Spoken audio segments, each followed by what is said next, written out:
Hello, Susan Young here. Welcome back to my channel. In this video, I will be sharing Parent Shopaholics, the effect on your children. The effects of compulsive shopping on children are similar to those caused by marital problems. When adults are embroiled in their own battles and spending great energy overcoming their problems, they often do not pay enough attention to the needs of their children. The children either can become overprotected or they can become the protectors.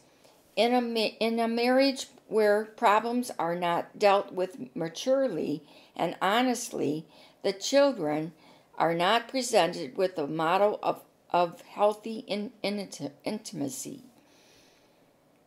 If the compulsive shopper is seen as weak and the other parent is perceived as strong, their children will learn to see men's and women's relationships as unequal.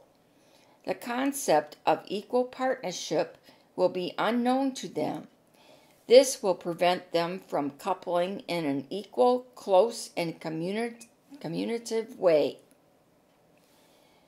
The combination of identifying with the weak parent and not having had their needs met can cause children serious loss of self-esteem, which can affect every area of their lives. The children of addicted shoppers may become overspenders themselves and/or may manifest other compulsive behaviors. It's very common for children to develop addictions of their own when a parent or both have a shopping addiction. And when I talk about addiction, I mean broad-based. So it could be some sort of compulsive behavior that's on top of things that most people struggle with, more typical things like identity development or self-worth. Jessica, now 31, never battled drug or alcohol abuse like her mother, but she realized she ate and shopped compulsively when she was emotional or unhappy. It was particularly because when things got really crazy, my mom would say, "Oh, let's go shopping to escape, to get away from this. Let's cover it up and pretend it's okay by doing that," Jessica said. It wasn't until later that I realized that it's not healthy to cover up pain. You have to kind of figure it out, deal with it, face that pain instead of burying it down. That's why people get addicted, because they get addicted to not feeling pain. In adulthood, oftentimes, a child raised in that neglectful environment will seek out other adults who will behave in similar ways. Or the child who has now become the adult, that person's default behavior is to treat others with neglect and abuse. That's what him or her role model taught him or her. Many of those unhealthy behaviors continue to manifest themselves in Jessica's life today.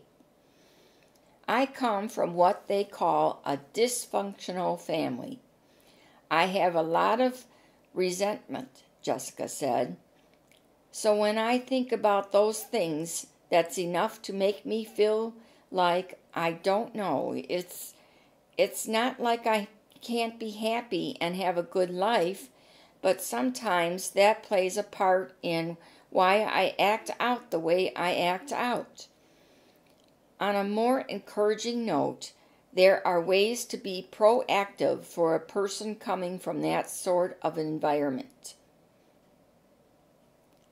It's not nature versus nurture.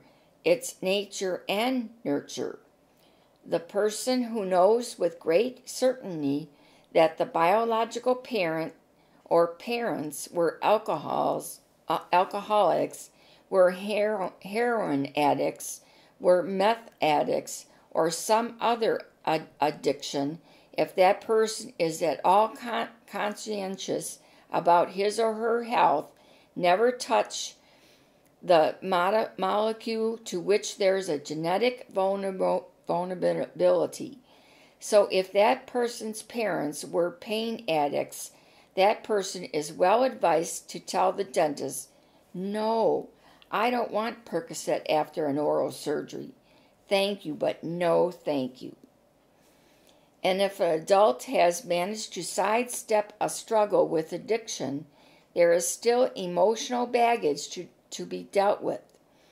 A person must relearn how to cope with difficulty, hopefully by building connections, whether it's to family or work or some sort of spirituality. One way to build those connections is to start with taking a look at yourself and barriers that you've developed for really good reasons, said Jessica. Growing up in a family where there's addiction and chaos, you've developed certain coping that serves you well and helps you survive when you're in that environment. And then you find when you're out of that environment that it doesn't work so well. So I think that a right time to take a step back and think about what you want.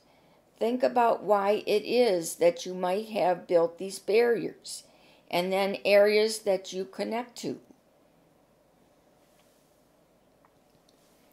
Jessica built connections through yoga, which she studied for years before becoming an instructor herself. She said the practice attracted her because it taught her to sit with pain rather than try to bury it with distractions.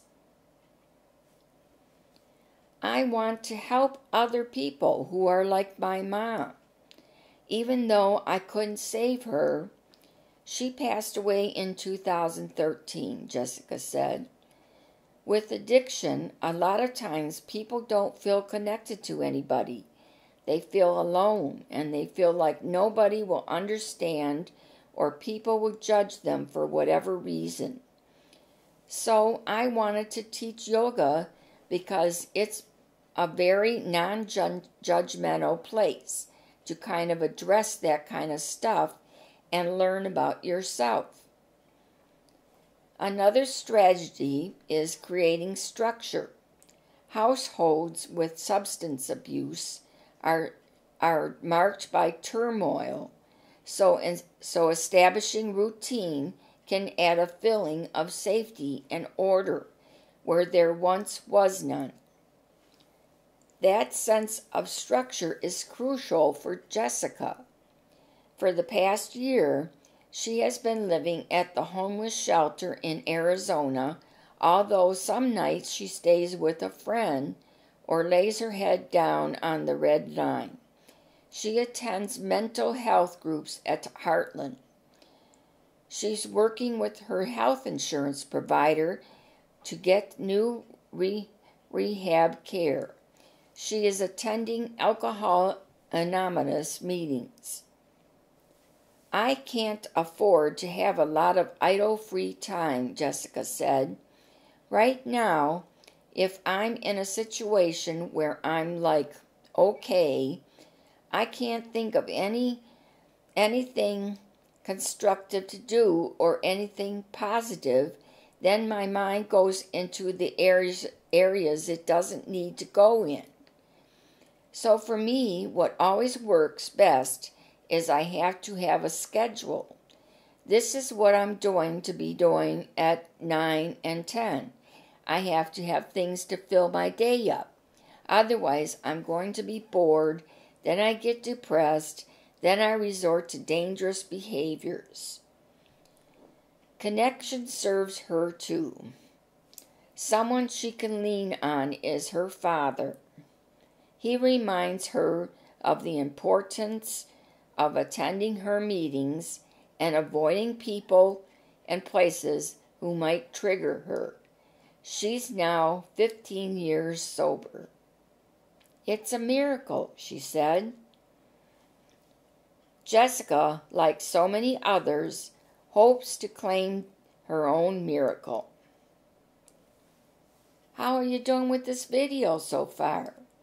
If you like this video, hit the like button below. And don't forget to subscribe. I would really appreciate it. And check out my website at www.stopbigspending.com. And leave me your email address at the Contact Us page on the website, and I will inform you on my next videos coming up. I hope you enjoyed my video today, and if you have any financial concerns, look below. There's a place there you can go to. See you here on YouTube, and see you in social media. You have a great week.